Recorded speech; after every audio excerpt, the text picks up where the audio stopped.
pole sana na matatizo yaliyotupata au yaliyotupata kwa wote. Tupitia hapa pembeni ili tuweze kuongea namna ya kumhifadhi huyu ndugu yetu. Hiyo unasemaje?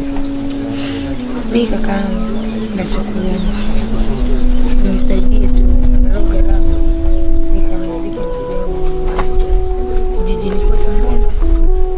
Hicho tu basi. Sawa, lakini naomba niwe muwazi kwako. Mfuko wangu yani kifedha siko vizuri. Kwa hiyo tushirikiane tu hapa tukamzika ndugu yetu. Hilo ni jambo ambalo haliwezekani kabisa. Mimi ni ndugu yangu na kuzingatia wazazi wetu waweza kukubali kakaangu mimi nikamwacha hapa wakati nyumbani papo. Mimi ningeomba tu nisaidie angalau gharama kidogo tu. Basi na sisi kule nyumbani nitawaambia atajichanga ni mradi nikamzikia nyumbani kwetu Mbunda kuliko kumzikia hapa. Hapa sio nyumbani. Hebu ningeomba unielewe. Nadhani ningekuwa vizuri ili ilikuwa ni swala tu la kumsafirisha. Lakini kwa sababu kama nimekuambia kwa mfuko wangu siko vizuri. Hebu nielewe tu tumhifadhi hapa kwangu. Maana huyu ni ndugu yetu. Na kuomba kwa hilo. Hilo jambo siko pamoja na wewe. Sawa. Basi naomba uwasiliane na familia yako. Natumaini kwamba ili watatuelewa. Hapo tuone namna gani tutafanya. Sawa. Basi mimi nimeelewa. Ngoja nijaribu kupigia mkubwa nini. Atanijibu nini. Basi.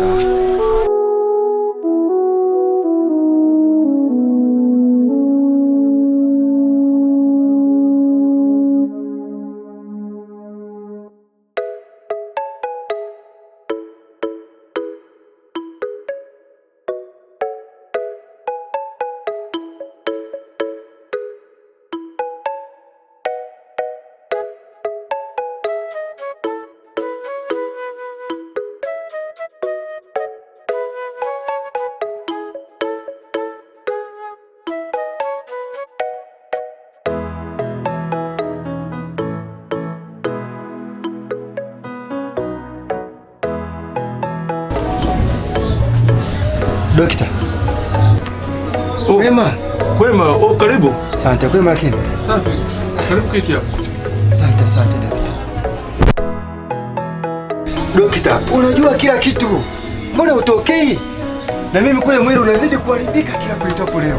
Ndugu yangu, unavyoniona hivi, nilikuwa mkoani ndiko nakotoka saa hizi. Sasa dokta, unajua kinachoendelea, afu unajua hili ni jambo gumu. Nasema uliitwa mkoani dokta, unajua kama unanifilisha kabisa dokta. Sawa. Hebu naomba tufanye hili mapema lishe. Dokta, jitahidi kuwahi, maana ule mwili sio rafiki. Sasa hivi mshaanza kunuka. Sawa, nawahi. Basi sawa. Sawa. Jitahidi sasa usiniangushe. Hapana. Basi sawa.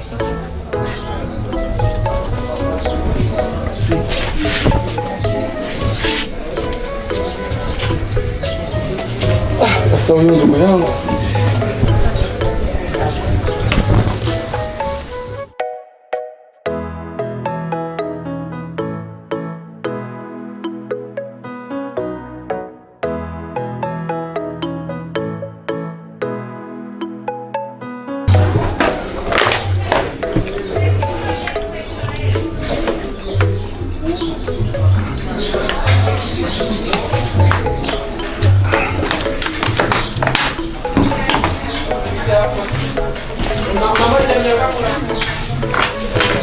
Aise, kwema jamani?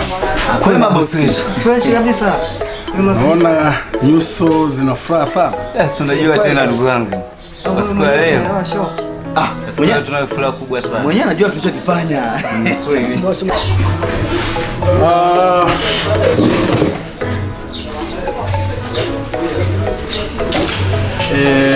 Kwenye giza yetu ya leo hapa kambini,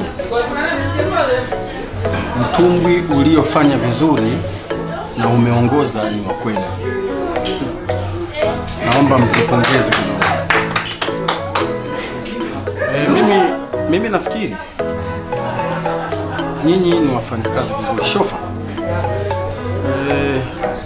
nilikuwa nikisikia matatizo kidogo huku nje kwamba kuna mmoja anakuwa anapokwenda ziwani unapofika ule muda wa kufanya kazi anaonekana analala sana, wakati nyinyi mnakuwa mnahitaji kufanya kazi mpaka mumwamshe.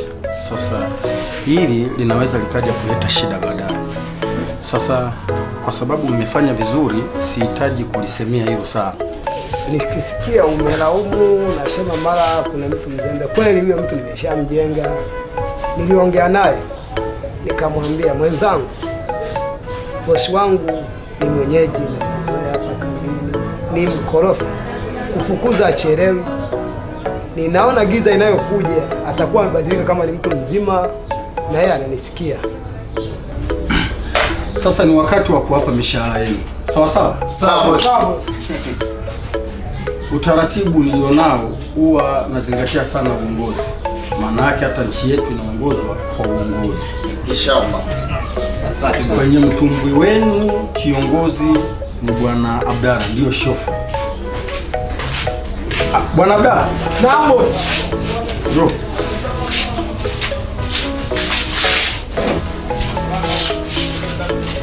Mbona furaha sana vipi? Pesa boss. Sawa, ni kweli. Mshahara ni milioni 1,200,000. Sawa sawa? Sasa boss, ndio hata kanipunguzia hapo boss wangu. Tutalizungumza nje na ofisi.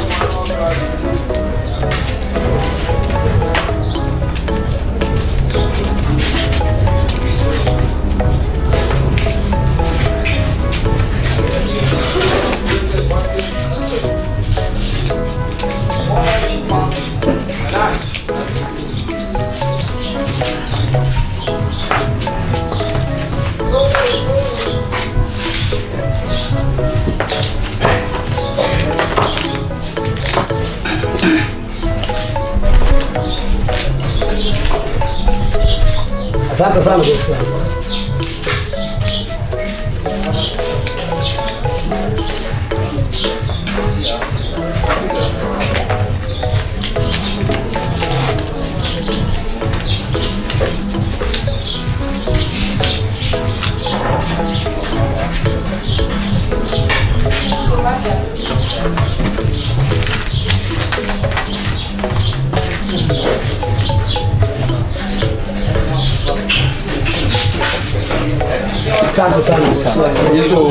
Hizo fedha hakikisha zinafika kwenye familia.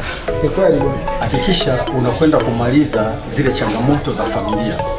Nimesikia muda mrefu boss. Sana. Ufike salama.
Nini sasa hii? Wewe umeona nini? Si ungenipigia simu kabla hujaja? Nikupigie simu mia lako. Mama yako ndo kanioa ndo umenioa. Yaani wewe unanipeleka kwenu. Nimeenda sijui kaka mskule unakuja mjini kama mwaka mzima. Sofia, tambua hujafanya jambo jema bwana. Ungenitaarifu kwanza. Sikuwa hata na muda kukutaarifu. Na ndo nimekuja sasa, ndo sitoke hapa, ndo nimeshafika. Yaani wewe ujui ndo umeshaniharibia sasa. Sijui ndo unifahamisha ili nijue, sijui nini. Umeoa mwanamke mwingine? Naenda ndani sasa. Umeoa mwanamke mwingine? Naenda ndani basi.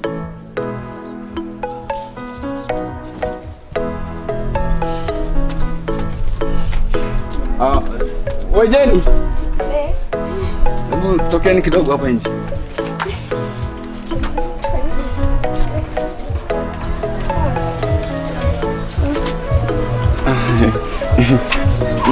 Ngoja kuna kitu umesikia? Amesikia chochote? Sasa unajua si mimi hapa kama mnavyoona. Sawa shani. Fanya madiko diko.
Oh, Shem. Karibu. Shem. Karibu. Za siku shemeji yangu. Salama shemeji zangu, za hapa nyumbani? Hey, mwanzo yuko wapi mbona simuoni? Shem, nimepewa mzigo nikuletee. Nimepewa begi, nikapewa na dagaa. Unazoziona hizi ni mboga. Alafu nimepewa na 20,000. Sema mwenyewe atafika na boti ya jioni. Ila hakika upo. Sio kwamba atakuja. Huyo kweli anayekupa mabegi mume wangu mimi ninayemjua anakuja. Hakika upo. Sema sasa kuna mambo ambayo amefanya toka chelewa kuja. Kaniona sasa ngoja anipe hivi vitu nilete. Yeye mwenyewe kufika saa 12 hivi atakuwa anafika nyumbani. Aya shemeji yangu. Mmemisi eti? Atakuja usiwaze. Haya asante. Ngoja mimi niondoke. Leo kweli yo. Takuja niwasalimie. Niambie. Kiukweli tumetegeruka. Sema Mungu kajalia tumepata kidogo. Tulikuwa tunagawana kama 1,000,000 hivi na 200,000. Mungu kasaidia. Ila nimemwacha huko mwamba huko. Unajua tena mambo yetu yale. Sema ndio hivyo. Sasa aliza hapo mimi nakusubiria hapa. Tunaweka mpaka hivi. Mpaka ya nini tena?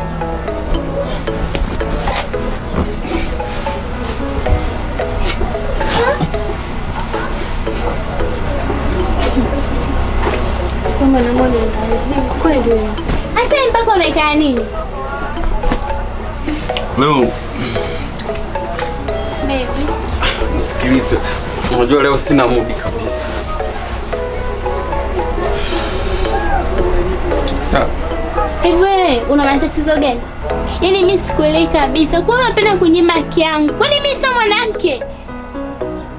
Ili wiki ya pili sasa kila siku ujisikii sina mudi, siko vizuri, naumwa, ni sababu ni nyingi. Shida nini? Hivi ni kitu gani usichokielewa? Nimekwambia kwamba mimi sijisikii. Na mbona nyinyi wanawake mnaingia kwenye siku zenu na mimi niko kwenye siku zangu za hedhi? Naomba niache. Upo kwenye siku? Upo kwenye siku mwanaume? Mwanaume dunia ipi? Majirani wanasikia huko. Acha wasikie kwa sababu hii ni habari ngeni kwangu. Niambia wewe upo kwenye siku. Hao nimebadilishwa mwanaume jamani. Sisi kuelewa. Wewe upo kwenye siku. Na maana kwamba siku period. Fungua tuone kama inatoa damu.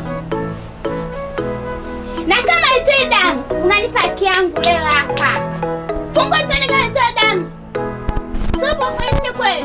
Sio unavuja uko chini. Acha upumbavu. Nimesema acha upumbavu. Ninapokuambia jambo mimi mimi sio hawala tu. Kila siku niko na wewe. Mimi sio hawala. Ninaposema jambo langu lazima lieleweke. Wewe ni mimi na mimi ni mkeo. Ninapotaka lazima unipe. Usiniletee sababu za kuniambia kwamba wewe hapa upo kwenye siku. Wewe hakuna mwanaume anaingia period.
Magesa. Kwa usalama wako, nenda uitangazie jamii kana kwamba mali zako umezipata kwa kudhulumu uhai wa watu. Na isitoshe, usipoyafanya nitakayokwambia, na uhai wako nao mimi.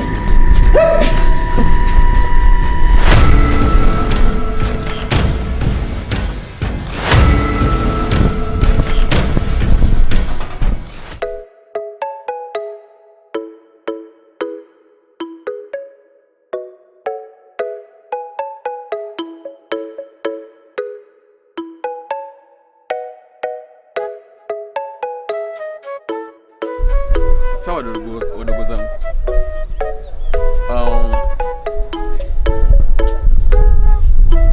Nimeshalipia ile ada ya miezi 3. Na mama nimeshamtumia hela. Kwa sasa mlaki si kila kitu kinaenda sawa. Si mko mnadaiwa. Hilo nimeshalimaliza. Kwa ni nyinyi wenyewe mtaona sasa. Muende lini.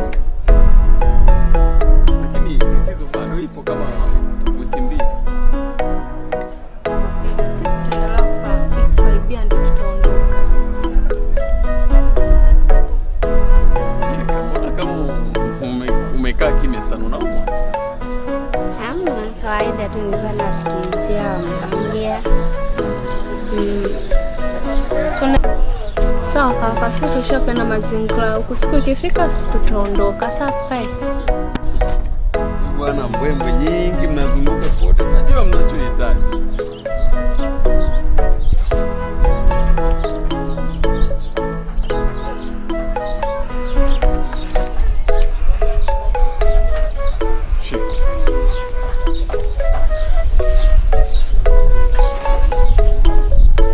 Mbona kidogo? Wewe naye bwana. Shikaga.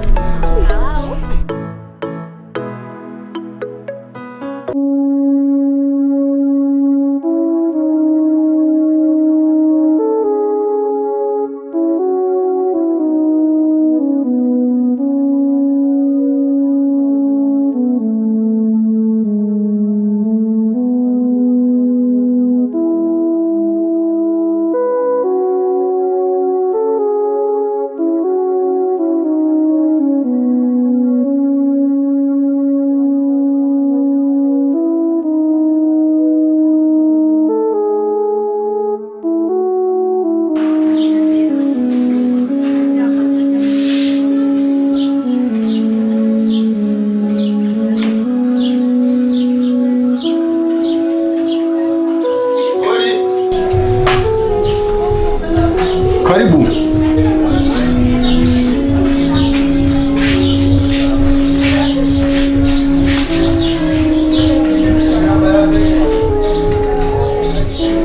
Keti.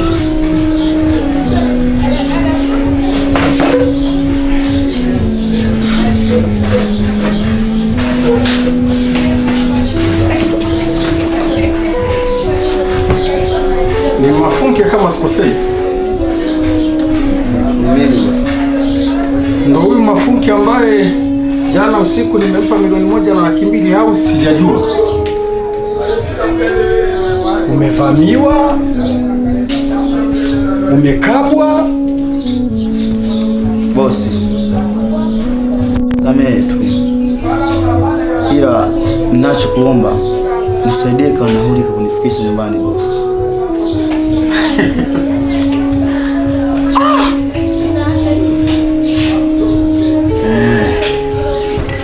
Nilikuwa nasikia kwamba Tanzania hii ina mazuzu. Wewe kweli ni zuzu.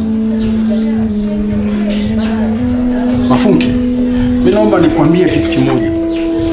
Yaani wewe umekwenda kuitia doa, unakwenda kuharibu image ya hii kambi. Hii kambi ni kubwa. Zunguka kote huko, anzia Kakukuru, njoo Galinzila, njoo Kamasi, njoo mpaka hapa. Ukiulizia kambi hii hakuna soijua. Siwezi kulea ujinga kwa sababu ya mtu mmoja kama wewe. Siwezi kumtia kuchinja ng'ombe kwa oda ya ngozi. Sasa mimi niseme kitu kimoja, hiyo 10,000 unayoiomba siwezi kukupa, siwezi kukupa. Hapana bosi, naomba nisaidie basi nifike nyumbani kwenye familia bosi, tafadhali. Yaani nikikupa nitakuwa naieleza dunia kwamba mimi ninafuga ujinga, na mimi ndio nitakuwa wa kwanza kusapoti ujinga. Sasa ili nionekane sifugi ujinga na siutaki kabisa, hiyo 10,000 sikupi. Ni bora niwapelekee, kuna watu nje hapo wana shida nyingi sana. Ni afadhali nikawapa watu hiyo 10,000 waitumie. Mimi nikuombe kitu kimoja, ili tuheshimiane na tuendelee kufanya kazi, ili liwe fundisho. Uende nyumbani na utajua jinsi utakavyokuwa umefika nyumbani, utajua jinsi utakavyoweza kuongea na mke wako na familia yako, namna gani utapata pesa ambazo zitaweza kukuendesha kwenye kipindi hiki chote cha mtegeuko, ili giza ianze. Na hii nitaangalia sana kwa kina, inabidi nifikirie sana. Kama nimekupa 1,200,000 jana, leo umekuja huna hata shilingi 100 unaniomba nauli, yaani inaonyesha ni jinsi gani ambavyo wewe Mafunke ni kichwa boksi. Sikiliza, umeingilia mlango gani? Huo mlango ulioingilia ndio huo mlango utakaotokea. Nanuka kwenye hicho kiti changu, toka nje. Usisaidia na uli boss. Nanuka kwenye hicho kiti sikutaki. Nanuka. Toka.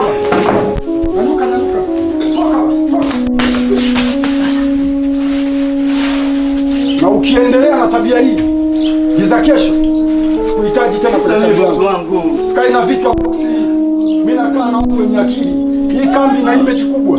Hii kambi ina sifa kubwa. Nani asiyejua? Siwezi kuharibu image ya kambi kwa ajili ya mtu mjinga kama wewe. Toka. Usipobadilika kwenye hii kambi, utakuwa unaiona kama kituo cha polisi. Pumbavu wewe. Chukua na ndala zako.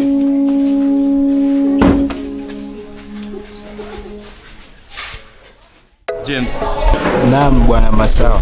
Magesa. Ndiyo bwana Masawa. Marafiki zangu nimewaita. Mimi mambo haya yamenitatiza. Nimeshindwa kuvumiliana na hayo masharti. Mke wangu yuko na kila siku amekuwa akining'ang'aniza. Kwa kweli nashindwa kuvumilia.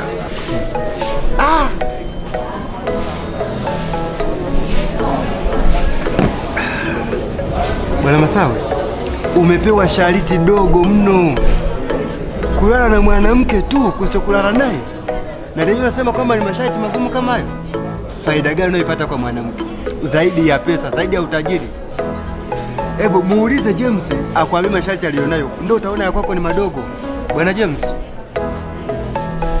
hebu mwambie wewe ulionayo, ndio aone kabla mimi sijaongea kwangu, maana mimi nilionayo nikikwambia tu mwenyewe utashangaa sana. Bwana Magesa. Ndio bwana James. Kwa hiyo huyu bwana anaona kutolana na mwanamke ni sharti gumu sana. Sikiliza bwana Masawa, nikwambie kitu. Hapa mjini usiwaone watu wanatembelea magari, usiwaone watu wanamiliki majumba, usiwaone watu wanamiliki pesa nyingi. Kuna mambo wanayafanya. Mfano mimi hapa nina jina hapa mjini, dunia nzima hii inanifahamu kuwa mimi ni nani. Lakini inapofika swala la masharti natimiza. Sasa sharti langu mimi huwa silali kitandani kwangu. Mke wangu akihitaji, unajua mambo yetu haya, anashuka chini na kuna sababu nampatia. Sasa we jambo dogo hilo unaona kama ni jambo gumu? Ndugu yangu, changamka basi hapa mjini. Sawa. Unajua pesa iko katika nafasi yake, lakini mapenzi nayo yako katika nafasi yake. Kwanza pesa, achana na mapenzi. Ndio, kama umelitambua hilo, natumaini taratibu unaanza kuelewa nini maana ya pesa. Hebu kunywa bana, acha kunywa. Bwana James, Basi ukimwona msanii mmoja anaitwa Jovemo, mwambie aje tuongee naye, kulikuwa na kitu amesema tuzungumze. Hilo ndio jambo nilokuwa nafikiria baada ya kuwa huyo jamaa kaja kueleza kuhusu masuala ya fedha. Kuanzia sasa hivi hilo nitalifanyia kazi. Basi nifanyane. Napenda sana kama muziki kake. Angalau huwa kananitoa kwenye mawazo. Sasa kale akaje kimzamzaa au kimasiana kama unavyofikiria. Mwambie DJ atuongee bwana. Mwambie DJ atuongee bwana. Unatapenda? Yes, mwambie DJ. Acha begi yangu. Acha begi. Nielewe basi.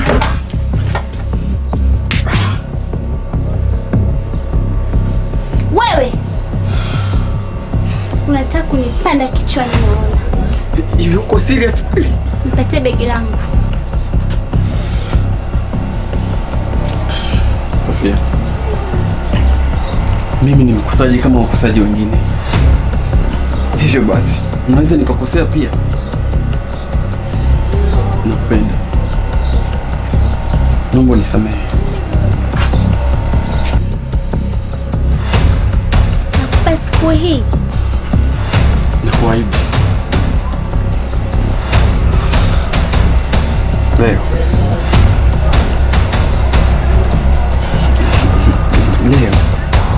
sinaenda kazini. Sawa.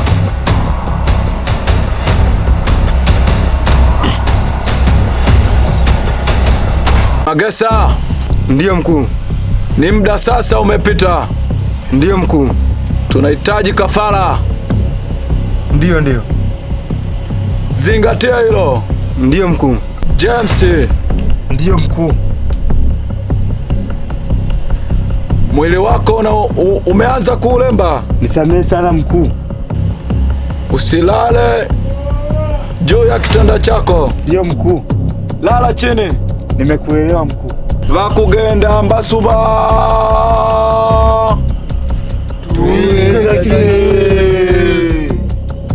Bakugenda mbasuba.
Ina style mpya. Ni wewe au? Nashangaa kwanza boti gani mtu najaa vumbi hivi. Haya, karibu ndani mlango. Asante ngoja. Nikaya hapa nimechoka. Haya. Dume langu Jordan ni wapi mama watoto? Mwanao kalala? Mbona sikia nje jamani mume wangu? I say. Basi yule bwana nina mikosi. Nilikotoka matatizo. Nimefika hapa tena mwanangu John nikalala. Ndai bado si nini sasa.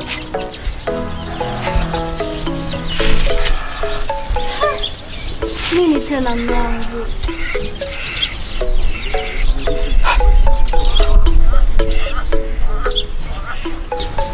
Anyway, tuachane mambo ya mikosi. Bwana mke wangu, mimi ninashukuru kwa vizuri. Na kazi nimeenda huko nimefanya. Hebu kabla ya yote, Kalinzi la kile anachomwagiza alifikisha? Ndiyo, alileta. Kwani ulimwagiza nini? Nilimwagiza debe 2 la dagaa, nikampa na begi langu na 20 na matumizi ya haraka haraka. Tuliziana. Hivyo tu. Gange jamani. Naona sikukosea kwenye kuchagua wewe. Uko swali ni Samrongo ulikuwa unamsemea. Kwanza mke wangu nikwambie tu kweli. Tumefanya kazi kwa juhudi sana na jirani yangu Kalinzi. Tena tukijituma kwa hali na mali ili mradi tupate pesa. Lakini bosi kauza dagaa kwa mkopo. Hivyo basi hatujapewa chochote zaidi ya nauli na ile hela niliyokutumia. Na pia kasema ataturudishia hela kwenye simu. Hamjapewa chochote? Hapana jamani, hajakata hata. Haya. Na harusi ya pombe vipi? Na mke wangu umeanza. Kwani natumia? Hujui? Najua. Sasa wewe unasema bosi hela akasema anatumia kwenye simu. Na pombe umekunywaje bila hela? Naomba unaambia. Nilidoea. Umedoea wapi? Kwa Kalinzi aliniachia ukutani. Kalinzi sasa alikuja huko. Wewe unataka kunipanda kichwani? Naomba unaambia ukweli. Na najua umepokea shilingi ngapi.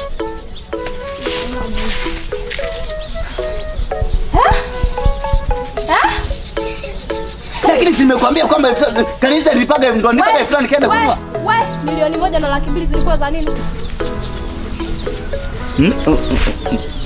Umesema? Milioni 1.2 zimeenda wapi?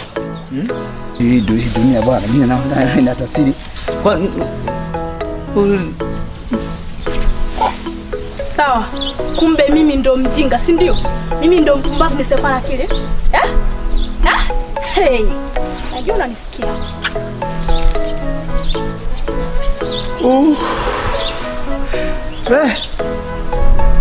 Hambo yamepungua. Maneno yamevuka kabla yangu mimi.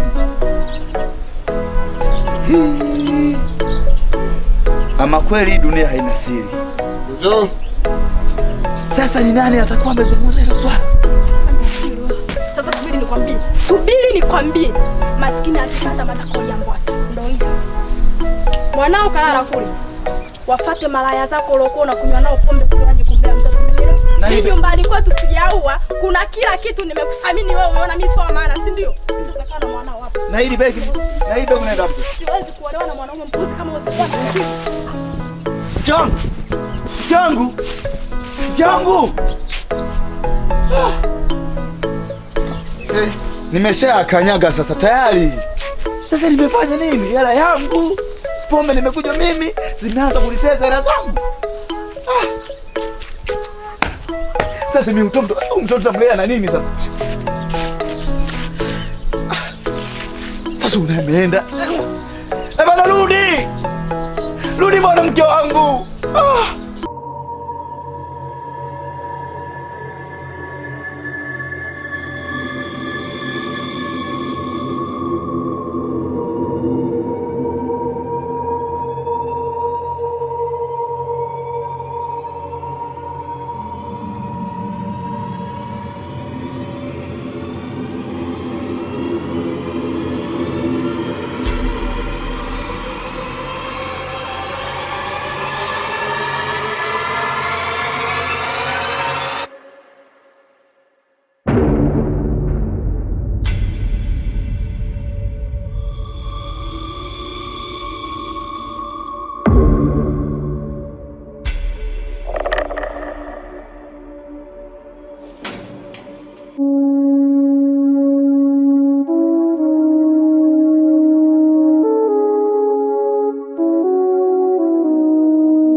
Jamani ndugu zangu, kazi ya Mungu haina makosa. Tayari Masawe tulimpenda, lakini tayari Mungu kampenda zaidi. Sasa haina haja tena ya kuendea sisi tulie. Ni vyema kama tayari huu msiba matanga yaishe, basi tuendelee na kazi zetu. Ngayo ndugu zangu, au shemeji wanasemaje? Magesa, ni kweli unachokisema, lakini binafsi mimi naomba nikuage niondoke, na nitakutembelea baadaye. Kwa sasa naomba niwaache na muendelee na ratiba zingine. Ni kweli unachokisema Bwana Magesa, hili jambo limekushatokea, hatuna budi kukubaliana na matokeo. Yote ni mipango ya Mwenyezi Mungu. Mimi ningeomba tu niondoke, tutaonana kwa wakati mwingine.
Samahani mkwaji, sikujua kama ulikuwa na mawasiliano na Masawe. Ni sawa, nilikuwa nawasiliana naye, lakini nimekuja kwa ajili ya msiba. Hayo mengine tuachane nayo. Sawa, hebu niambie sasa, baada ya hapa ni kipi kinaendelea? Magesa, hebu sema ukweli mbele ya familia yako. Ukweli gani? Ukweli? Utakusema ukweli ni kuendelea kuhatarisha maisha yako. Twende basi tuongelee.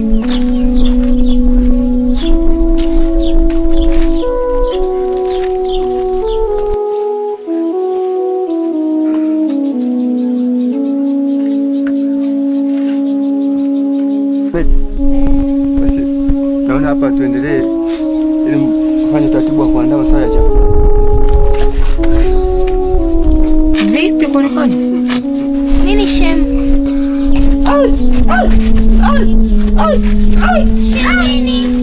Kulikoni? Unasema nini?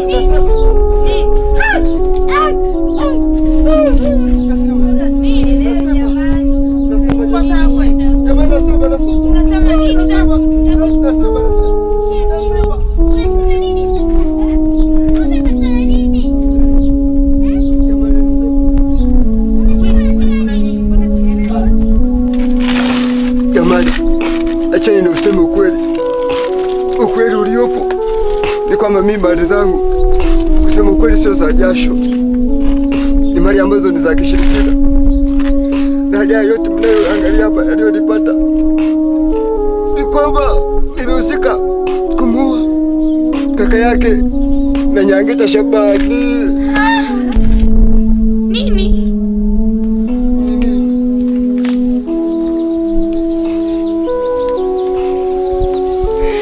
Naomba unisamehe,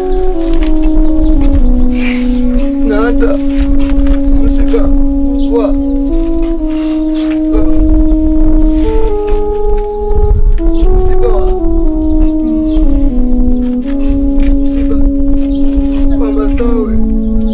Masawe, ni mimi nilikushawishi. Msiba wa Masawe